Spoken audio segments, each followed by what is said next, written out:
Un prof m'a dit que avocat c'était bien, mais que juge ça permettait de décider. C'est un métier avec des très grosses responsabilités. Alors là, on va au tribunal de Bobigny, où je suis président de la 14e chambre, puisque j'ai audience à 13h aujourd'hui. Le dossier, je l'ai reçu depuis très longtemps. Du coup, je le récupère, je le prépare, et ensuite je le rapporte et j'interroge la personne. Je donne la parole à toutes les parties. Ensuite, on part en délibéré pour délibérer, tout simplement. On est trois.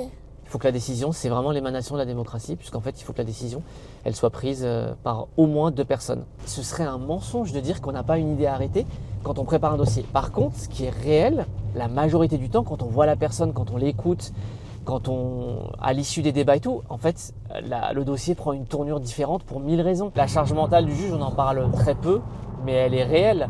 Moi, plein de fois, je me dis dans un sens ou dans l'autre. Parfois, je me dis, est-ce qu'on n'a pas été trop sévère avec lui ? Est-ce qu'on n'a pas été trop gentil avec lui ? La peine, dans le code pénal, elle est là pour sanctionner. Elle est là pour punir la personne et elle est là pour commencer à favoriser la réinsertion de la personne. Il y a des procès que j'ai appréhendés. Les faits, ils sont durs et tout, et que j'ai préparés plus que d'autres, évidemment, par rapport à la sensibilité, à l'enjeu et tout. Mais par contre, non, j'ai jamais refusé un procès. La seule raison qui m'aurait amené à refuser un procès, évidemment, ça va de soi, c'est si je connaissais la personne. Voilà mon bureau. Voilà, on part à l'audience. Il est un peu pratiquement 13h. Et voilà, là, c'est le début de la concentration. Je me sens plutôt bien, je me sens plutôt à l'aise parce que les dossiers, je les connais. Donc, plutôt confiant. Tu te dis pas, là, j'ai le destin de la vie de certaines personnes entre mes mains, enfin, dans ma tête. Si, mais je suis pas le seul à décider.